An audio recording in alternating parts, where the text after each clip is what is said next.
Phoenix Rising by Michael Anastas. There was a flash of light, and the rain came pouring down upon the roof. The clouds came over us like an ocean wave, rocking the ship violently in its cradle. Without thinking, I pulled out Faith's Pokeball and recalled her. At least she was safe. My greatest worry was no more. She would live if only I could.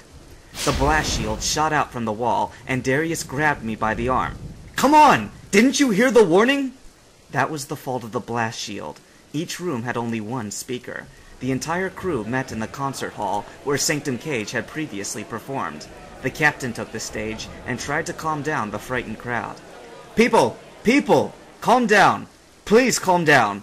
I know you're all very afraid, and you have good reason to be afraid, but I assure you that the storm is not as bad as it recently seemed.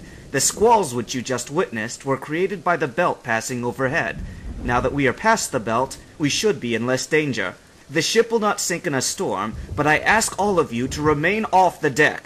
It is a miracle that the storm came at night, instead of the morning when we were all outside.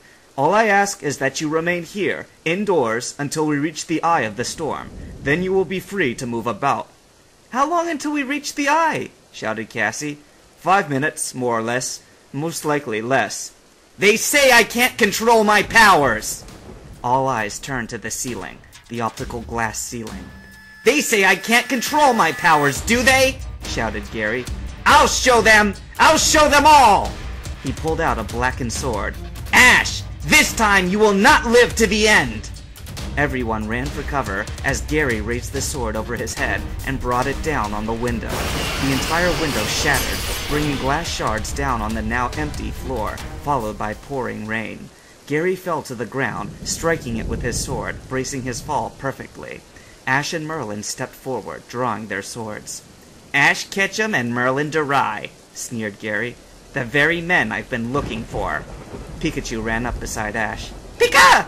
"Stay back for this one." "Pika?" "You heard me. Stay back." He held his sword before him.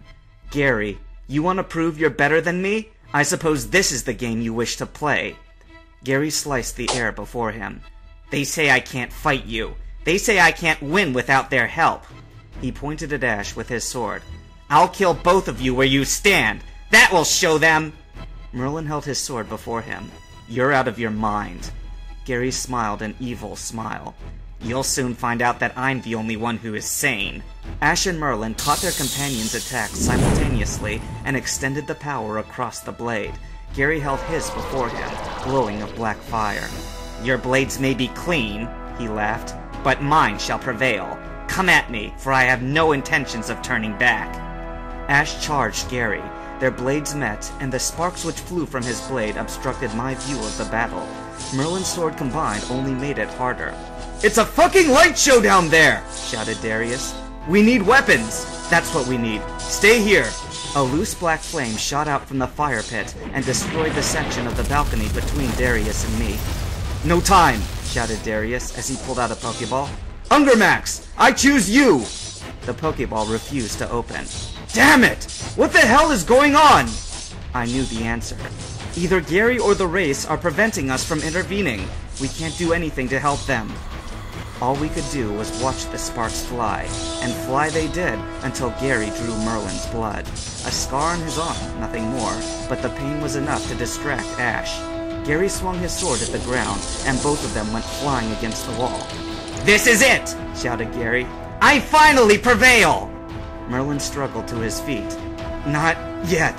Still, one more trick up my sleeve." "Don't make me laugh." Merlin pulled out a Pokeball from his pocket and dropped it to the ground where he felt too weak to toss it. Mewtwo emerged. "You!" she shouted. "I remember you!" Gary swung his sword at Mewtwo, and a black fireball shot towards her. Mewtwo caught it with one hand and threw it at Ash's sword, making direct contact with the stone. Nothing happened. "Fool!" Gary lunged towards Mewtwo. Before she could react, his sword had hit its mark. Mewtwo had been skewered. Gary lifted her up on his blade. "Never challenge your superior." He threw her to the ground, and a puddle of blood formed on the floor. He stepped over her and pointed his sword at Merlin. "And now you've managed to take someone down with you. typical of a Phoenix trainer. And now, prepare to meet your doom. Mewtwo rose from the ground and grabbed Gary's arm. Maybe I'll die, but I'm not through yet! There was a flash of light, one which blinded the eyes of all who stood witness, which enveloped Gary and filled the room. When darkness came back, Mewtwo was gone, and Gary stood in the center of the room staring into Ash's eyes. His sword had been driven deep into Gary's chest and stuck out the other end. No! Gary choked. But you can't! I can, Ash said through clenched teeth. And I will. Ash pulled his sword out at a 45-degree angle, and Gary fell to the ground, completely lifeless. We found a hole in the wall that resembled Mewtwo. We found her in the kitchen, under the butcher's table, bleeding out onto the tiled floor. Ash fell down at her side in shock. No! Come on, Mewtwo! You can't die on us! Mewtwo placed her hand on Ash's shoulder. I'm not going anywhere. I'll come back. Her eyes closed, and she fell asleep. Ash would have cried, but Merlin called her back into the Pokeball. She's dead, said Merlin. But this is only temporary. She just needs a month or two to resurrect herself. You mean she's alive? Kind of. More precisely, she's in a coma, which she won't come out of for a while. He slipped the Pokeball back into his pocket.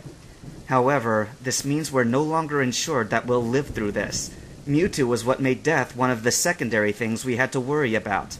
Now we have a lot more to worry about. Merlin! Oh, Merlin! The captain ran up behind him, gasping for breath. We're now in the Eye. We'll be able to drop you off at the refinery in a few hours. Every member of the Phoenix and Ragnarok stepped into the blinding light and looked across the horizon. There, we could see the blackened outline of the platform drawing closer.